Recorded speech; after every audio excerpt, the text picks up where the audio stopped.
What's up, everybody? Welcome to Podcast Now. I'm Alex, and this week I want to go over my main concern on the PS5's digital version. Now, I'm going to try to explain this the best way that I can. This involves the smart delivery, having one version be upgraded to another, okay? Now, I've talked about this before. I've talked about, Microsoft's actual smart delivery, and then, obviously PlayStation matching it. But in this, I want to go over what we just found out from Microsoft and talk about how it can apply to Sony and how I'm still a little concerned. So here's the deal, okay? Again, I'm going to really try, because I know people are maybe going to get confused or maybe going to attack me or whatever. And by the way, if I say anything incorrect here, please correct me. Or if you guys come up with an idea or you think of something that I'm not thinking of throughout this video, please let me know. Go at it. I'm completely okay being wrong because I want to really get to the bottom of this and find stuff out. So, okay. The PS5 is going to have the physical and the digital version, okay? Digital is probably going to be cheaper, so we talked about that. But when it comes to which version you're going to buy, I actually did a video on that on my second channel. That's how I kind of, ran into this idea is, okay, you have the digital version. It's going to probably be cheaper. I'm probably going to get the digital version, okay? I've talked about it. I've moved more towards digital over the last little while. I'm still kind of 50-50. I buy games on Amazon. I have them shipped to my house. I don't go to stores, but, I have them shipped. So I do have some games physical. I have some games digital. I just bought The Last of Us Part 2 digital, okay? So all that kind of stuff, all right? But then I thought about it, and I was talking to Tyler about this, and he was telling me his thoughts and how this kind of thing came out. And here's the deal. If The Last of Us Part 2, if Ghost of Tsushima, if Cyberpunk, which we know Cyberpunk is actually going to do it, if Assassin's Creed Valhalla, which we know Assassin's Creed Valhalla is going to do it, say you buy the physical edition of the PS5, and you bought the physical edition of Cyberpunk, of, Assassin's Creed, of The Last of Us, of Ghost of Tsushima, if you do that, it will work because you're going to put in the disc into your PS5, and it's going to recognize that you own the game, or you have the game, I guess, at that moment, okay? And so because of that, it'll optimize it for you. But the question is, and okay, again, we should also throw in, we know there'll be most likely, I guess, backwards compatibility, okay? So if you have the PS4 version, you play it on your PS5, it'll be able to obviously play it, and it'll help some things about it, okay? It'll help some things about it. It'll make it an overall better game, but it's not the same thing as that free upgrade, okay? Because there basically, again, is going to be a current gen and a next gen version for pick your game, and that game is going to be more optimized, and it's going to be a version for next gen. Okay, so those are all kind of things that we know, right? But how does the PS5 work? How does Xbox work? Because when Microsoft gave, they had an article a couple days ago where they gave examples of what would happen if you got it, but they didn't really explain anything, in my opinion. All they talked about is if you have a game, and in fact, a lot of it they mentioned digitally, that if you have a game digitally and then you get the Xbox Series X, it'll recognize it and you'll get the next gen version. At the same time, it basically kind of says that if you're playing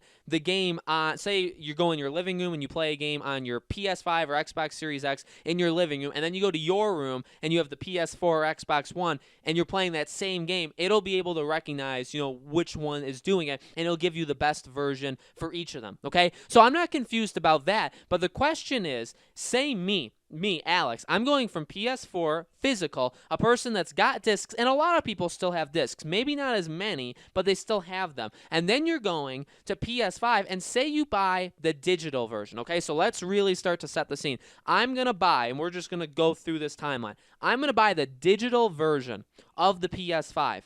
How will it know that I have the PS4 version of these games? If I bought The Last of Us Part 2 right now on disc, on a disc, how will it know I have it on the PS5 and give me the next gen version? Now, okay, we don't know for sure that The Last of Us Part 2 is going to get a next gen version. We don't know Ghost of Tsushima is, but we know Cyberpunk is. We know Assassin's Creed is, so let's do one of those. September rolls along, and I'm going to get Cyberpunk on disc. How will my PS5 know 2-3 months later, or whenever Cyberpunk comes to next gen? How will it know? Now, Microsoft says in this article that if the developers or publishers say that it'll work with disc, it'll work with disc. In fact, their actual quote is this, and it's not just limited to games that you purchase digitally.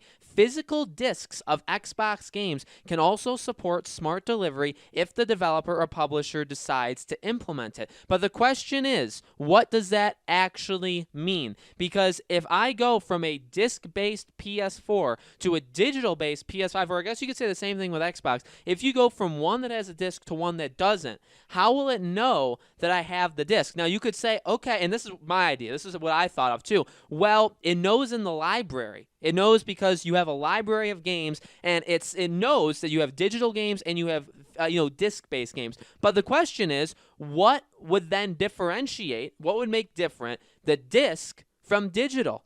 You know what I mean? That could be. I mean, that could actually be where I lose a lot of people. So let me try to keep going and see if when I'm rambling with this, I say it the right way. But if you go to the library right now on like the PS4, okay, let's say that, you can't click on a game that it knows you have the disc of. So say I have, I don't know, pick a game, Final Fantasy VII. Say I have that, and I have it physically. Okay, I think I actually have it digitally, but say I have it physically. You can see it there, but if you click on it, it won't load the game. It won't take you into the game because it knows you need to put in the disc first. And in that way, and also you got to think rentals, you have to think returns, you have to think people borrowing things, you know what I mean? What would then happen in that case? Because you could be saying, all right, well, still, if you have the physical version, and so I have the physical version of Assassin's Creed Valhalla, let's say, and I put it in my PS4, you'd have to do that. The account would have to register, okay, you have Assassin's Creed Valhalla, but is that necessarily true? Because what if I rented it, or what if I got it from a friend, popped it in my PlayStation, took it out, and 30 seconds later, I gave it back to him? I don't even own the game, but I put it in my console, and now all of a sudden my PlayStation thinks that I own it. And that's the only way the PS5 would be able to recognize that to give me the next-gen version. Or are we just completely stuck and the PS5 won't recognize it because I don't have it digitally? That is my concern. Now, I mean, you could be saying, oh my God, I really didn't expect this video to be this of what you're concerned about. I am. I mean, if you guys know me, I'm a concerned individual, and I have been concerned about this smart delivery, this cross thing for a while. I like it. I like the idea of it, all that kind of stuff, but I want to learn more about it, and I really want to make sure it works in certain situations, and this is the biggest one because for me, a couple weeks, when they announced it last Thursday, when they announced the PS5 physical, or you can get the disc version or you get the digital version. I said that I think I'm going to make the plunge into getting the digital version. But then I had a talk with Tyler, and I thought about myself, and I thought, okay, this is actually a major problem because can I? Because again, am I going to have to start preparing now? And in a way, honestly, I kind of am preparing now. I got The Last of Us Part 2 digitally. I'm going to get Ghost of Tsushima digitally. I'm going to try to get, really, all of these games digitally just in case. Because if I get the PS5 digital and it can't be, I mean, how? How can it actually do it? How can it recognize that I had a disc of a current gen game that has this smart delivery feature so I can get the next gen version? But how will it know that if I can't put the disc in? Now your answer could be buy the disc version. And I mean that would answer the question, that would solve it. But are people thinking this? I don't think a lot of people are thinking this. I will go out on a limb and say not a lot of people are thinking this. Now, what I will say is I think people have inadvertently already picked and already kind of know why they picked. In fact, when I made videos on the PS5 last week, I saw a lot of people say, hey, I'm going to get the PS5. I'm going to get the disc version because I have discs and I'm going to keep getting discs. That's a big thing too is, if you're going to get the PS5, you're ultimately probably going to get it based off of what you think you're going to do the next 4, 5, 6 years, right? You're going to keep getting games, in a disc version, because if you are, you're going to get the disc, and then actually it's not going to be a problem for you. But what if I tell you it's $50 difference? What if I tell you the digital version is $50 cheaper? Is that enough to convince you to do it? And then if you actually go along with it, so say I tell you, okay, well the digital version's $450, but the disc version's $500, and then you say, man, it's $50. It's not the most in the world, but it is something. And you have tax included, right? It's money. It's money. Money doesn't grow on trees. So say you decide I'm going to do